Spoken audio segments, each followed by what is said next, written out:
Jadi pada hari ini kita akan menyampaikan satu keadaan di mana tadi beberapa jam yang lalu kami sebagai tim kuasa hukum dari Firdaus Owibowo mengajukan Owibowo.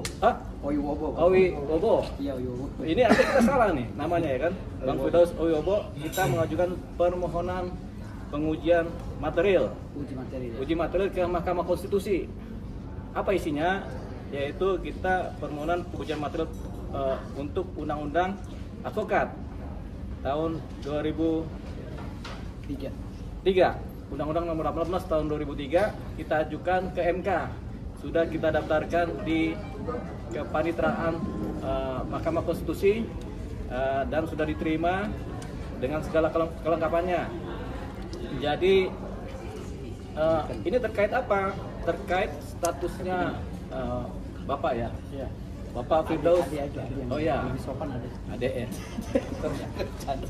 Statusnya Bang Firdaus Owibowo ini yang memang berita acara sumpahnya dibekukan oleh Pengadilan Tinggi Banten ya.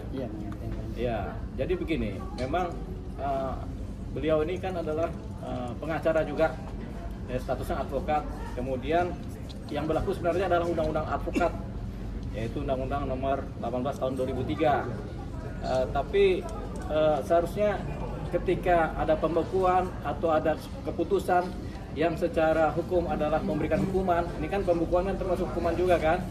Jadi itu seharusnya beliau ini diproses menggunakan Undang-Undang Advokat, di mana sebelum ada proses pemberian hukuman ada yang namanya sidang kode etik dari Dewan Kehormatan Lembaga Advokat yang dimana beliau bernaung.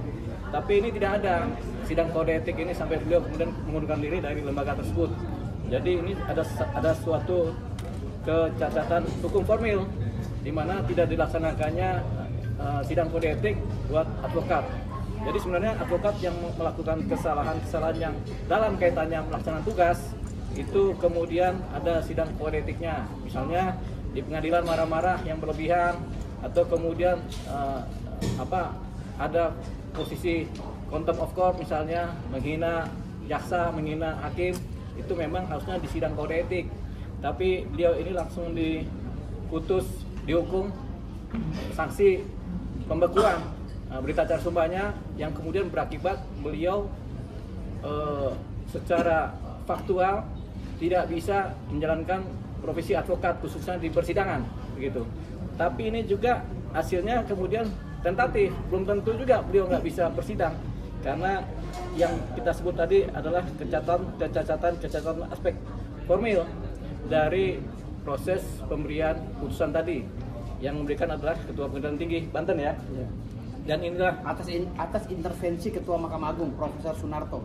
Itu kita nggak tahu dapat dari mana itu cerita, tapi Bang Firdaus bilangnya begitu ya. Intervensi Profesor Sunarto. Jadi terhadap hal tersebut akhirnya kita melakukan uji material terhadap Undang-Undang Advokat Nomor 18 tahun 2003, di mana seharusnya Undang-Undang Advokat ini memang secara saklik itu menempatkan posisi advokat dalam posisi yang terkunci oleh Undang-Undang Advokat. Tapi kemudian ada penyimpangan yang sekarang terjadi di mana ini dilakukan tidak prosedural. Jadi kita ujilah Undang-Undang Advokat itu, yaitu uji material pasal 7 ayat 3 dan pasal 8 ayat 2 Undang-Undang Nomor 18 tahun 2003 tentang advokat, terhadap pasal 1 juga ayat 3, pasal 27 ayat 2 dan pasal 28D ayat 1 Undang-Undang Dasar Negara Republik Indonesia tahun 1945. Jadi kalau uji material itu kita uji undang-undang ini dengan Undang-Undang Dasar 45. Itu uji material kan. Pasal-pasal ini apakah kemudian dianggap menghasilkan bertentangan dengan Undang-Undang 45 apa tidak? Itu uji material terhadap undang-undang ya. Nah, selain itu kita menguji apakah keterkaitan pasal-pasal ini, penyimpangan terhadap pasal-pasal ini kemudian berdampak bertentangan juga dengan Undang-Undang Dasar 45 apa tidak. Nah, dari kaitan dengan kecacatan dalam proses pengambilan keputusan Ketua Pengadilan Tinggi Banten terhadap pembekuan status Bang Firdaus ini sebagai advokat melalui pembukaan berita acara sumbernya ini kita dapati adalah kecacatan atau penyimpangan terhadap undang-undang advokat yang ini harus kita bereskan atau kita rapikan. Jadi pada hari ini tadi beberapa jam yang lalu sudah didaftarkan uji materi tadi dan sudah diterima oleh pihak Mahkamah Konstitusi, Kepalitaran Mahkamah Konstitusi, dan ini akan berlanjut sampai pada titik pembekuan dan pemecatan saya dilakukan oleh KAI dan Mahkamah Agung itu cacat formil. Kenapa saya bilang cacat formil? Karena tidak melalui mekanisme pasal 7 dan pasal 8 Undang-Undang 18 tahun 2003 tadi, ayat 3 dan ayat 1. Jadi tidak melalui proses sidang kode etik sesuai dengan apa yang diputuskan di dalam Undang-Undang 18 tahun 2003. Artinya pembekuan dan pemecatan saya itu cacat hukum. Dan yang lebih cacatnya lagi, yang memecat saya ini adalah Siti Jamilah Lubis, seorang ketua umum yang tidak terdaftar di Ditjen AHU. Ya, karena setelah saya cek di Ditjen AHU, ternyata yang terdaftar sebagai ketua umum organisasi Kongres Advokat Indonesia adalah Indra Sanul Lubis almarhum. Dan sampai saat sekarang kongresnya pun masih sengketa. Ya, belum pernah ada penunjukan langsung oleh Ditjen AHU siapa sebagai pengganti Indra Sanul Lubis yang sah. Karena secara de jure belum tercatat di Ditjen AHU bahwa siapa saja yang akan berhak menjabat sebagai ketua umum Kongres Advokat Indonesia. Artinya sampai saat ini saya masih menafsirkan Kongres Advokat Indonesia masih ilegal dan kosong kepemimpinan.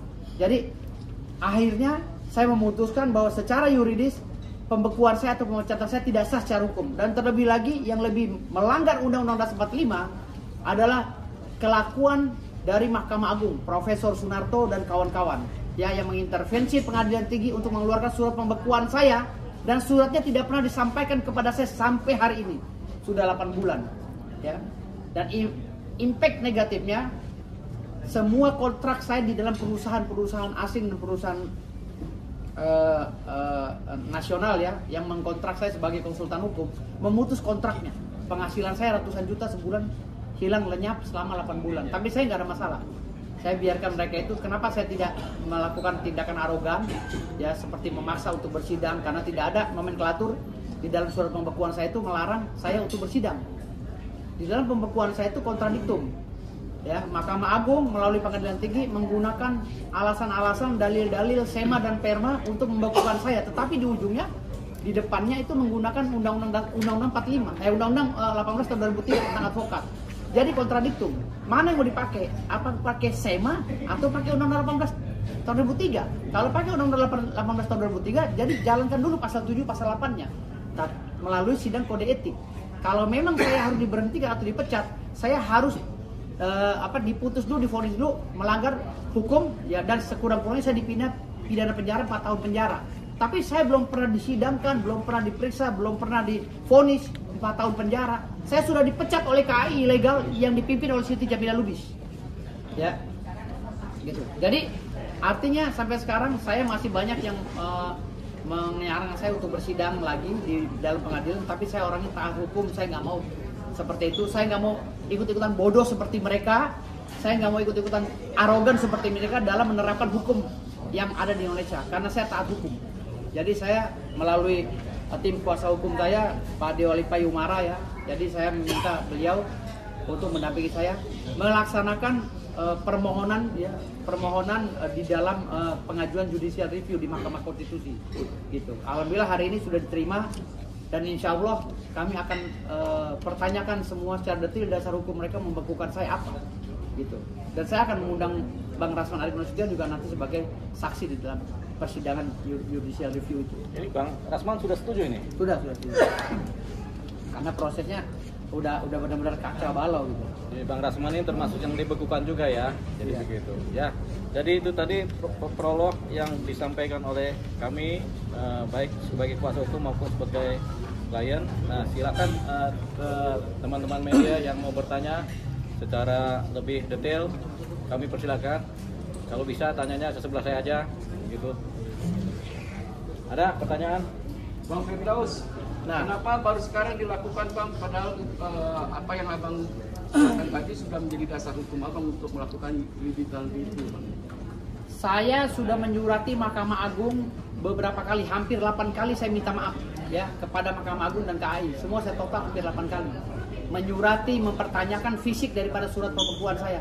tapi tidak ada itikat baik dari Ketua Mahkamah Agung yang bernama Profesor Sunarto ya untuk membalas surat saya. Entah dia itu takut pada saya, entah dia itu takut saya gugat, entah dia itu memang malu sendiri dengan tingkah lakunya yang sudah terlanjur kebablasan ya, dengan menginstruksikan jajarannya untuk mengumumkan agar saya tidak boleh bersidang di seluruh pengadilan Indonesia. Entah apa yang terbersit di dalam benaknya, saya nggak tahu. Yang jelas saya secara gentleman sudah menyurati Profesor Sunarto di Mahkamah Agung untuk membalas surat saya. Dasar hukum saya dibekukan apa?